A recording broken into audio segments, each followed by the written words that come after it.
de Apocalipse foi escrito aproximadamente entre os anos 90 a 95 pelo apóstolo João, o apóstolo amado.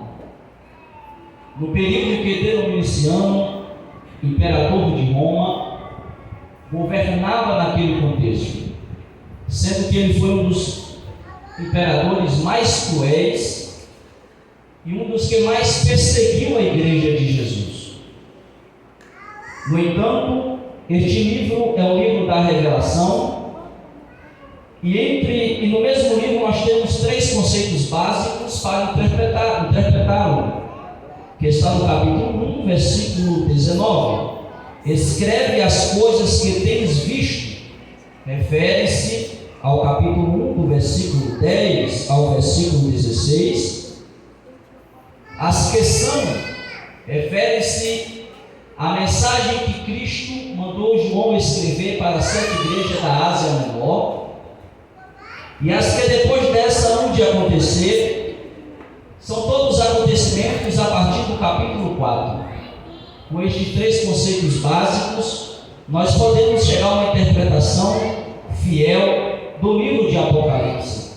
Entretanto, o objetivo principal deste livro é revelar Jesus Cristo para a sua igreja, mesmo que ele contém os aspectos, as coisas que acontecerão no fim. Se nós lermos no capítulo 1, versículo 1, a revelação de Jesus Cristo, a qual Deus lhe deu para mostrar aos seus servos, que é a igreja de Jesus. Logo, o objetivo principal é a revelação de Jesus para a sua igreja. No entanto, perceba que quando João, no capítulo de número 4, diz: depois destas coisas, João está se referindo àquilo que ele viu, ouviu, do capítulo 1 até o capítulo de número 3. Ainda ele prossegue: olhei, e eis que estava uma porta aberta no céu. É interessante que João não está na ilha de Pátimo por questões turísticas, apesar que hoje é uma ilha turística interessante para nós conhecermos. Mas a vida, a estadia, a causa, melhor dizendo, de João na ilha de Pátimo foi por causa do testemunho de Jesus. Olha o que ele diz no versículo 9 do capítulo 1: eu, João, que também sou vosso irmão e companheiro na aflição, no reino e na perseverança de Jesus Cristo, estava na ilha chamada Patmos por causa da palavra de Deus e pelo testemunho de Jesus Cristo.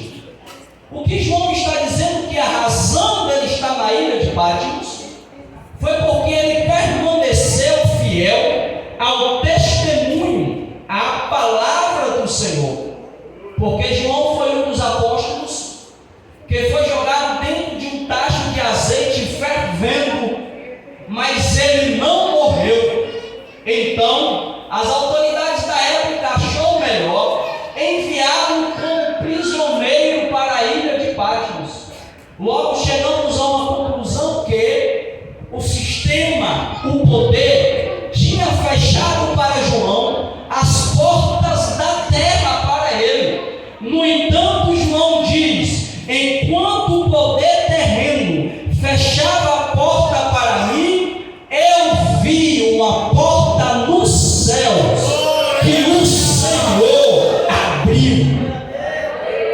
Estava uma porta aberta no céu. Enquanto o poder terreno tenta fechar a porta para a igreja, Deus, o dono da igreja, abre a porta no céu para ela.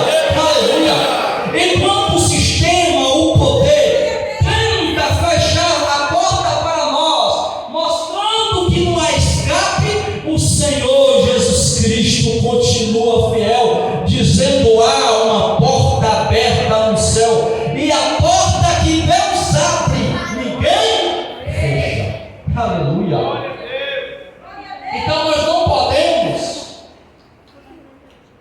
se frustrar, desanimar, ou até desanimamos. Agora nós não podemos recuar, porque o Senhor abrirá uma porta de escape para a sua igreja, para o seu povo, para os seus filhos. Agora vejamos, meus irmãos, que alguns outros viram os céus abertos.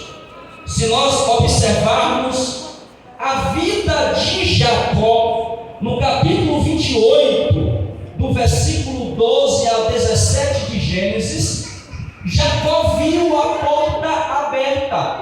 Entretanto, a vida de Jacó estava caótica, pois ele tinha que fugir para Harã, para a casa do seu tio, mas foi uma viagem sem programação.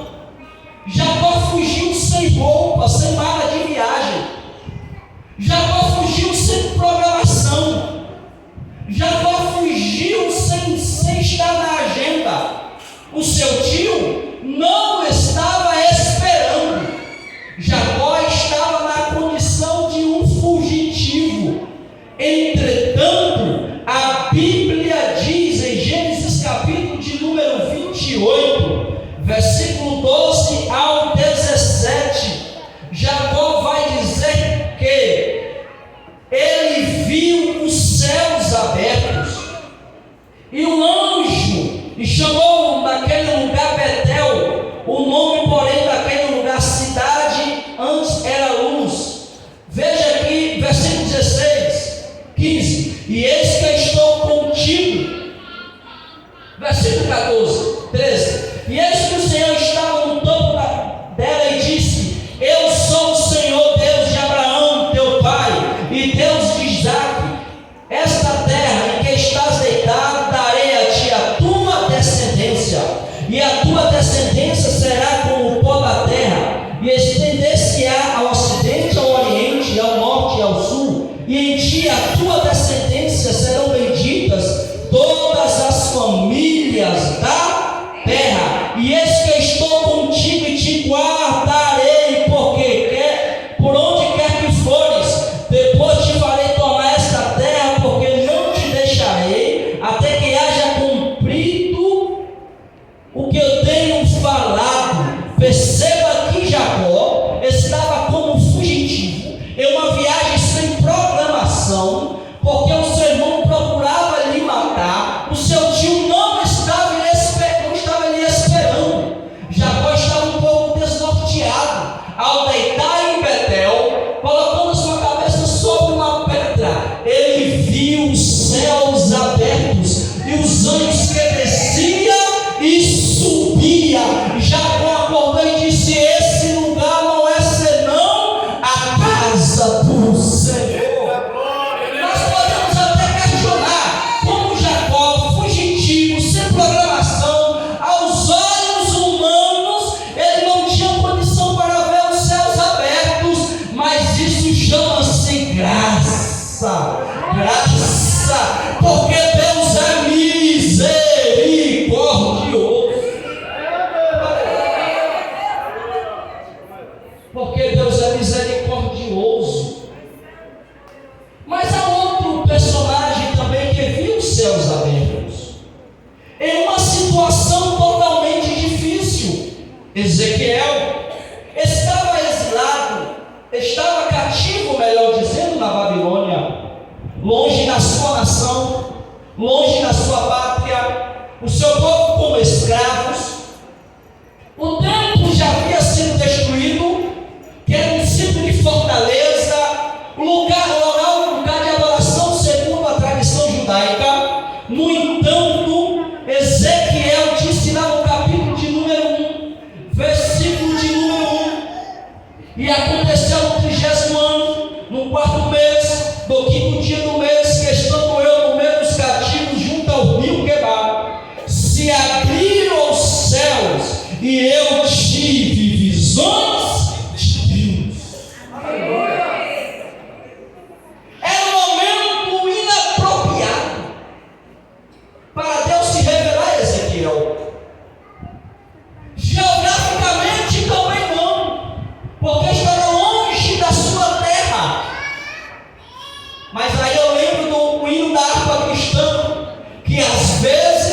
e sempre é. Os louvores inspirados sempre vêm nos momentos difíceis. É por isso que às vezes nós não podemos questionar alguns desertos, algumas provações, algumas situações, porque em tudo Deus tem propósito. Temos que procurar entender o que Deus está querendo conosco, porque às vezes Deus nos tira da agitação, Deus nos tira do meio da movimentação e nos leva para lugares a sós, para abrir os céus para nós, para falar conosco, para tratar conosco, para termos experiências que nunca antes experimentados. Aleluia. No entanto, meus irmãos, há como ainda vermos os céus abertos. E Atos capítulo de número 13 diz um dos princípios para vermos os céus abertos. Atos capítulo de número 13, versículo de número 22. E quando este foi retirado, levantou-lhe rei a Davi, a qual também deu testemunho e disse: achei a Davi, filho de Jessé, homem conforme o meu coração, que executara a vontade dele. Queres ver os céus abertos? Obedeça a palavra do Senhor. Queres ver os céus abertos? Mantenha firme e fiel na palavra do Senhor. Porque o sistema, o mundo atual, vai dizer que é a vida que vale a pena, jovens. É a vida que se adere às ideologias. A vida que vale a pena é a vida que vai na contramão dos princípios do Senhor. Na década de 60, nos Estados Unidos, inicia um movimento chamado contra-revolução, contra-reforma, contra-cultura, que ia de contra a cultura tradicional, a palavra do Senhor, ia contra a cultura da castidade, ia contra a cultura de obedecer pai e mãe, ia contra a cultura religiosa de estar adorando, obedecendo, servindo ao Senhor. Nos dias atuais, estamos vivendo uma onda de depressão e de ansiedade. A influência digital tem adoecido a nossa mocidade, tem adoecido as famílias, mas o que eles pregam é que a vida feliz é a vida que tem um número exorbitante de seguidores no Instagram, é uma vida que tem seguidores no YouTube, mas o apóstolo Paulo, dizendo a Timóteo, ele diz: permaneça naquilo que tens aprendido. Queres ver os céus abertos sobre a sua vida? Permaneça obedecendo a palavra do Senhor. Nós não precisamos aderir aos valores deste mundo, porque o que está na palavra do Senhor é poderosa para nos fazer vitoriosos. Aleluia. Obedeça. Nós precisamos alinhar o nosso coração com o de Deus. Porque João disse que ele está na ilha de Patmos porque ele foi fiel ao testemunho. Ele foi fiel à palavra do Senhor. Por isso que ele viu as portas dos céus abertos para ele. Queres ver o céu aberto? Alinha o teu coração com o de Deus. Envolva Deus na tua vida. Isto é, na tua vida por completo. Porque Paulo diz que nós devemos preservar o nosso espírito, alma e corpo. Envolva Deus nos teus negócios. Envolva Deus nos teus estudos. Envolva Deus nos teus projetos. Porque tenha certeza, todos aqueles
desça,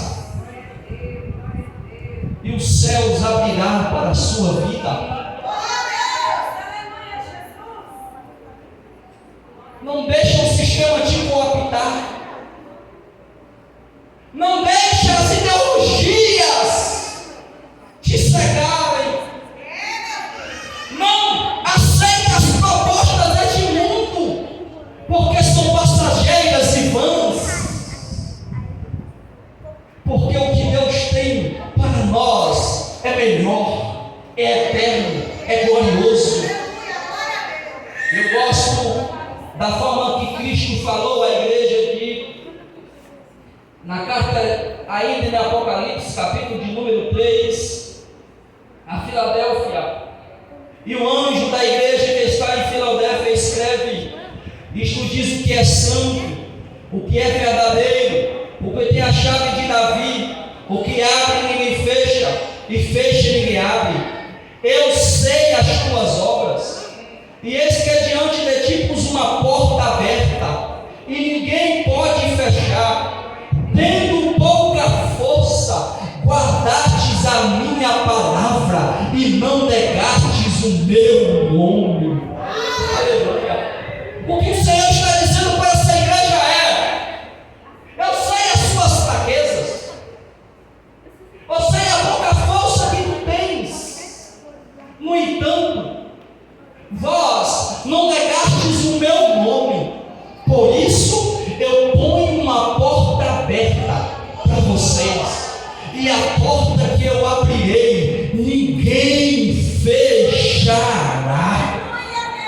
A porta que eu abrirei, ninguém fechará. Então o segredo é obedecer, permanecer fiel ao nome do Senhor, não negar ao nome do Senhor, porque o Senhor abrirá a porta, o Senhor operará as proezas do seu evangelho, o Senhor usará, o Senhor derramará um bálsamo, mas o segredo é obedecer.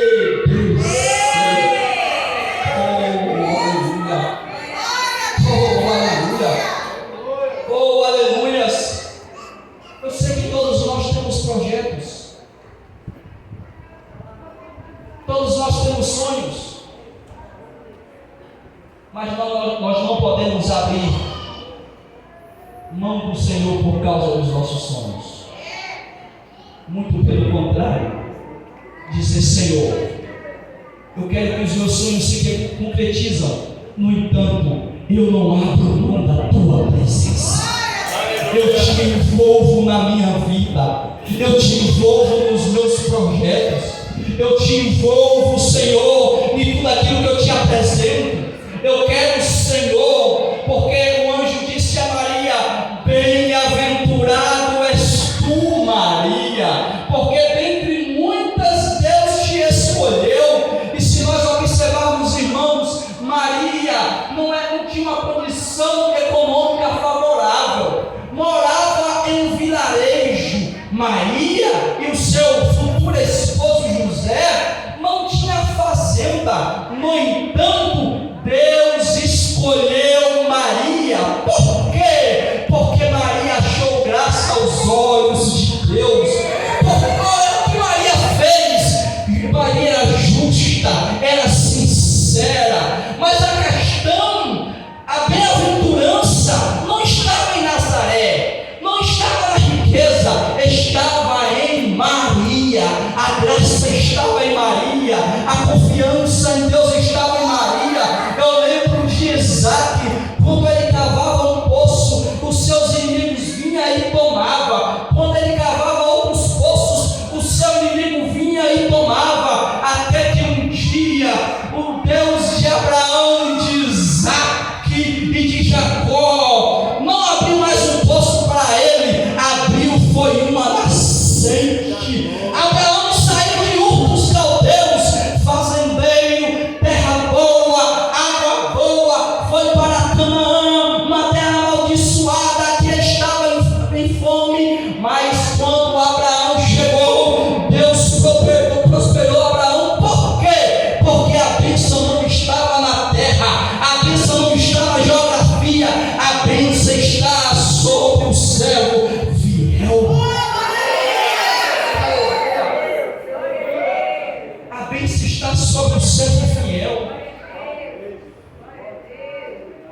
Queres que o céu abra sobre a sua vida? Permaneça fiel. Permaneça fiel. Coloca a mão no seu coração.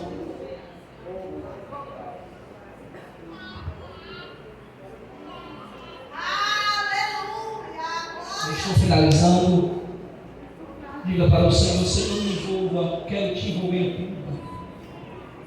Mas me ajuda, Senhor, a ser fiel à tua palavra. Eu quero te obedecer. Irmãos, todos aqueles que foram fiel ao Senhor levantou a bandeira da vitória. E o Espírito Santo quer operar de maneira poderosa no nosso meio. O Espírito Santo quer operar de maneira poderosa no meio da sua igreja, mas nós não podemos envaidecer o nosso coração, nós não podemos envaidecer a nossa mente, mas entretanto permanecermos fiel à sua doutrina, à sua palavra. Deixe as leis serem questionadas, votadas, mas a posição da igreja é permanecer fiel, porque Jesus nunca desamparou a sua igreja. Jesus Cristo nunca deixou o teu povo. Jesus Cristo nunca deixou os seus fiéis. Jesus Cristo nunca deixou as suas testemunhas, porque a igreja é dele e sempre será dele, e o poder é dele. Aleluia! Permaneça fiel. Permaneça fiel.